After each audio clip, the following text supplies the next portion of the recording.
जे पायानं अपंग आहेत त्या व्यक्ती आणि हातानं पण अपंग आहेत, ह्या जेवढ्या 100 फुटाच्या टाकीवर चढून त्यांनी जे बीड जिल्ह्यामध्ये जी निर्माण झालेली परिस्थिती आहे याच्या विरोधात आवाज उठवण्याचं काम केलं. सर्वप्रथम त्यांचे सर्वांच्या वतीने आभार मानले पाहिजे. एक गोष्ट समजून घ्या की सगळ्यांच्या मनामध्ये एक प्रकारची चीड आहे, एक प्रकारचा राग आहे की हे सगळं जे चाललंय ते राजकीय द्वेषापायी चाललेलं आहे. त्याच्यामुळं एक गोष्ट आपल्या सर्वांनी आता समजून घेतली पाहिजे, फक्त आपापसामध्ये चर्चा करून हे भागणार नाही.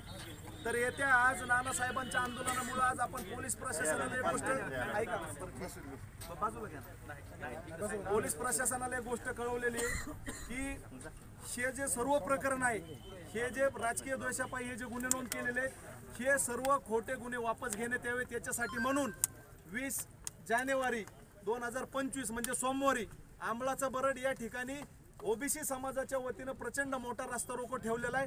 आणि त्या आंदोलनाला आपण सगळ्यांनी जास्तीत जास्त संख्येनं बाया माणसं सगळं उपस्थित राहिलो तर येणाऱ्या काळातला आपल्यावरचा अन्याय थांबल. अन्यथा अशाच प्रकारचा अन्याय एकेका माणसाला टार्गेट करून आपल्यावरती करण्याचा प्रयत्न या भविष्यामध्ये होणार आहे. त्याच्यामुळं आपण सगळ्यांनी त्या ठिकाणी जास्तीत जास्त संख्येनं उपस्थित राहायचंय एवढी एक विनंती आज या माध्यमातून तुम्हाला करतो. मित्रांनो, समजून घ्या, जर खंडणीचा गुन्हा जर 15 दिवसानंतर नोंद होत असेल तर त्या कंपनीच्या अधिकाऱ्यांची देखील चौकशी झाली पाहिजे की त्यांनी कुणाच्या सांगण्यावरून ह्या वाल्मिक अण्णा आपल्या कराड आणि बाकीचे जे काही त्याच्यामधले आरोप आहेत त्यांच्यावरती खंडणीचा 302चे जे आरोपी असतील त्यांना 100% न्यायालयानं जे शासन द्यायचे ते करावं. आम्हाला त्याच्याशी काही घेणं देणं नाही. परंतु त्याच्या आडून एका समाजाला टार्गेट करण्याचा जो प्रयत्न चाललाय तो आम्ही हाणून पाडल्याशिवाय राहणार नाही. तेवढं आपल्या सर्वांच्या वतीनं आज आपण सगळ्यांनी ठरवलं पाहिजे. मित्रांनो, 29/11 पहिल्यांदा खंडणी मागितली वाल्मिक अण्णांनी, असा पोलिसांना यांनी रेकॉर्डमध्ये FIR नोंद केलेली. तुम्ही समजून घ्या, ते नोंद केली 11 डिसेंबरला.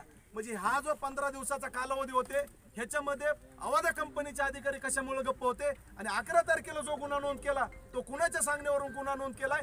ज्या दिवशी वाल्मिक अण्णा कराडचं नाव त्या खंडणीच्या गुन्ह्यामध्ये आलं त्याच दिवसापासून प्लॅन ठरलेलं की यांना 302च्या खुनामध्ये आणि या प्रकरणामध्ये अडकवण्याचं काम आणि त्या माध्यमातून त्यांच्या आडून धनंजय मुंडे साहेबांचं मंत्रिपद घालवण्याचं काम ह्या सर्व सुरेश धस, मनोज जरांगे आणि बाकीचे जे काही राजकीय प्रस्थापित जे काही मराठा समाजाचे लोक त्यांनी चालू केलेलं आहे. त्याच्यामुळे आपल्याला मित्रांनो काय गोष्टी घडल्या तर घडल्या हरकत नाही, संघटित झाल्याशिवाय पर्याय नाही. जर संघटन आणि दबाव टाकूनच जर एकावरती गुन्हे नोंद होणार असतील तर आपल्याला देखील संघटन करून त्या ठिकाणी दबाव टाकून खोटे गुन्हे वापस घ्यावं लागणार आहेत. एवढं तुम्ही सगळेजण समजून घ्या. तुमच्या मित्राला, पाहुण्या रावळ्याला, जिथं जिथं तुमच्या संबंधित माणसं असतील ओबीसी त्या प्रत्येकाला सांगा. आणि येत्या 20 तारखेला बरडावरती कमीत कमी 20 ते 25 हजार लोक त्या ठिकाणी